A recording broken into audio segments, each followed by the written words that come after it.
शादी खुशियों, मोहब्बत और नए रिश्तों का नाम तो है, लेकिन असल में शादी एक बहुत बड़ी जिम्मेदारी है। और आज के व्लॉग में बात करेंगे कि शादी के बाद असल जिम्मेदारियां क्या होती हैं और इन जिम्मेदारियों को कैसे निभाया जाए और अपनी शादीशुदा ज़िंदगी को कामयाब कैसे बनाया जाए। और हाँ, मैंने यहाँ मैंगो डिलाइट बनाया था, तो आप लोगों के साथ इसकी रेसिपी शेयर करूंगी और साथ ही अपना टॉपिक कवर करेंगे। तो अस्सलाम वालेकुम जी, कैसे हैं आप सब? उम्मीद है जी सब ठीक ठाक होंगे। अल्हम्दुलिल्लाह मैं बिल्कुल ठीक हूँ। अच्छा जी, तो हम शादी को ना खुशी, रंगीन तकरीबात और नई जिंदगी के आगाज के तौर पर देखते हैं, लेकिन हकीकत ये है ना कि ये एक जिम्मेदारी का आगाज होती है। ये सिर्फ दो लोगों का साथ नहीं बल्कि दो खानदानों का आपस में जुड़ना होता है। शादी के बाद सिर्फ मोहब्बत काफ़ी नहीं होती, बल्कि एक दूसरे को समझना, सहारा देना और हर कदम पर साथ चलना ही असल कामयाबी होती है। तो सबसे पहले नंबर पर आती है जी इज्जत, कि मियाँ बीवी एक दूसरे को इज्जत दें। अच्छा, मुझे लगता है ना कि हर रिश्ते में ही इज्जत सबसे बढ़कर होती है। इज्जत के बगैर ना हर रिश्ता अधूरा है। और एक दूसरे की राय को अहमियत देना, इस तरह ना घर में सुकून का माहौल रहता है। अगली चीज़ है जी कि समझौता। अच्छा, कोई भी इंसान ना 100% परफेक्ट नहीं होता। हर किसी की अपनी आदतें, अपनी कमजोरियां और अपनी सोच होती है। तो शादी के बाद हस्बैंड वाइफ दोनों को एक दूसरे की खामियों को बर्दाश्त करना सीखना पड़ता है। और जो मियाँ बीवी ये बात समझ जाते हैं ना तो उनकी जिंदगी आसान हो जाती है। और जो हर वक्त एक दूसरे को उनकी कमजोरियों के ताने देते रहते हैं ना, तो इनका रिश्ता तो कमजोर पड़ता ही है और वो खुद भी जहनी अजियत का शिकार रहते हैं और उनके रिश्ते में, उनकी ज़िंदगी में सुकून नहीं होता। और जी यहाँ मैं इन ख़वातीन के लिए एक बात करूँगी जो शादी से पहले ये सोचती हैं ना कि ससुराल में जाकर सबको अपनी मर्ज़ी से चलाएंगी, तो ये खुशफहमी अपने दिल से पहले ही निकाल लें, क्योंकि आप एक अलग माहौल में, एक अलग घर में पली बड़ी हैं। और जहाँ आप शादी कर गई हैं ना, तो इस घर का माहौल टोटली डिफरेंट होता है। वहाँ के लोग, उनका मिजाज, उनके रस्म रिवाज, उनकी सोच, हर चीज़ अलग होती है।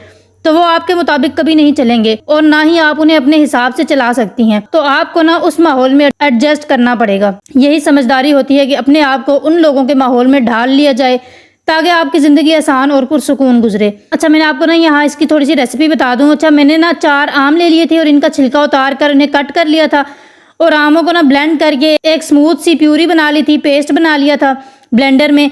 अच्छा, आपने ना ध्यान रखना है कि ये अच्छे से ब्लेंड हो, इनमें ना कोई आम का टुकड़ा, कोई आम का क्यूब ना रह ना जाए। और हाँ, आपने इसमें ना दूध, पानी कुछ भी ऐड नहीं करना, सिर्फ सिंपल आम ही ब्लेंड करने हैं। इसके बाद जी हमें चाहिए होगी ब्रेड। आप फ्रूट केक भी ले सकते हैं। मेरे पास ब्रेड अवेलेबल थी तो मैंने ब्रेड, ये जो होते हैं ना कोने, इनको काट लिया था और ब्रेड की ना एक अच्छे से लेयर लगा दी थी। अच्छा, इसके ऊपर ना मैंने थोड़ा थोड़ा करके ना दूध डाला था ताकि ब्रेड जो है ना वो सॉफ्ट हो जाए, क्योंकि जो आमों का पेस्ट था ना वो बहुत ज्यादा थिक था। दूध में ना मैंने थोड़ी सी चीनी ऐड कर दी थी ताकि दूध थोड़ा सा मीठा हो जाए। तो इस मीठे दूध को ना मैं इसके ऊपर ऐसे डाल रही हूँ ताकि ये ब्रेड को जो है ना वो सॉफ्ट कर दे। अच्छा, इसके ऊपर ना वो जो पेस्ट था, प्यूरी कह लें, मैंगो की जो मैंने बनाई हुई थी, वो सारी इस पर डाल दी थी और इसके ऊपर ना अच्छे से सेट कर देना है। अच्छा, आगे मैंने ना इसमें ये टेट्रा क्रीम, ये जो मलाई आती है मार्केट से इजीली मिल जाती है, मिल्क पैक की ली थी मैंने, किसी भी ब्रांड की ले लें आप।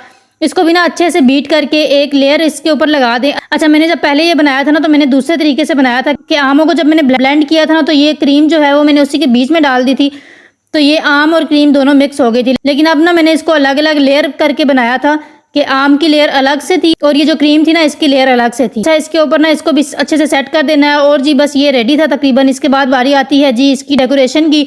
तो वापस अपने टॉपिक पर बात करते हैं और फिर इसको ना डेकोरेट करते हैं। तो जी नेक्स्ट ये है कि एक दूसरे को वक्त दें। आजकल वक्त बहुत तेज़ी से गुजर रहा है और इस दौड़ते भागते हुए दौर में हमारे पास एक दूसरे के लिए वक्त ही नहीं होता। अच्छा, हम ख़वातीन ना सारा दिन घर के कामों में, बच्चों को संभालने में मसरूफ़ रहती हैं। मर्द जो हैं वो सारा दिन बाहर काम के सिलसिले में मसरूफ़ रहते हैं और शाम को थके हारे जब घर आते हैं ना तो आगे औरतों के वही रोने धोने, वही शिकायतें, कभी सास से लड़ाई, कभी सास से लड़ाई, कभी नंद ने कुछ कह दिया, कभी देवरानी जेठानी की आपस की नोक झोंक। तो इन सब में ना उन्हें एक दूसरे के लिए बिल्कुल वक्त नहीं मिलता। इन सब चीज़ों को साइड पर करके अपनी ज़िंदगी को बेहतरीन तरीके से गुजारें।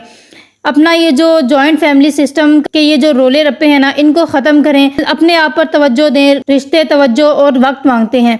एक दूसरे के साथ अच्छा वक्त गुजारें। बातें करना, हंसना खेलना, छोटी छोटी खुशियाँ बांटना सीखें। 4 दिन की ज़िंदगी है, इसको हंसी खुशी गुजारें। एक दूसरे की कंपनी को इंजॉय करें। और आगे अगर आपके बच्चे होते हैं ना तो इनकी जिम्मेदारी, बच्चों की तरबियत, उनकी लिखाई पढ़ाई, तो बच्चे भी ना माँ बाप को देखकर ही बड़े होते हैं। और अगर घर का माहौल पुरसुकून होना, इज्जत हो, बर्दाश्त होना, तो बच्चे भी खुश इखलाक होते हैं। और अगर घर में हर वक्त की लड़ाई झगड़े, मारपीट, शोर शराबा होना, तो बच्चे भी डर और उलझन के साथ बड़े होते हैं। तो हमेशा याद रखें कि बच्चे वही सीखते हैं जो वो आपको करता देखते हैं।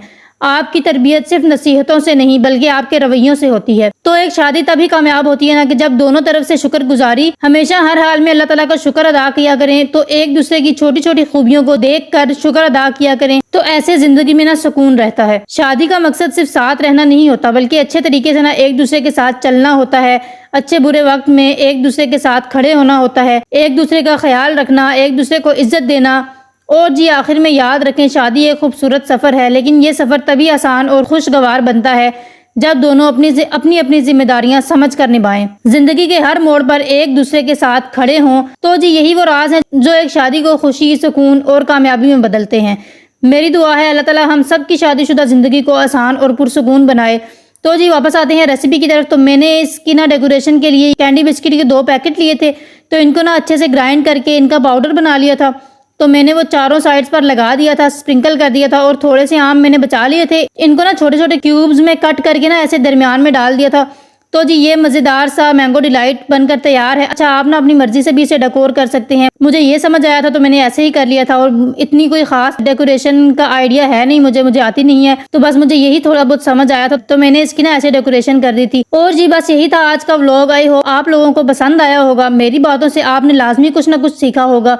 वीडियो जरा से भी अच्छी लगी हो, मेरी कोई बात पसंद आई हो तो वीडियो को लाइक एंड शेयर लाजमी कर दीजिएगा। चैनल को सब्सक्राइब करना मत भूलिएगा। मिलेंगे जी नेक्स्ट व्लॉग में। अपना बहुत सा ख्याल रखिएगा, मुझे दुआ में याद रखिएगा। तब तक के लिए अल्लाह हाफिज।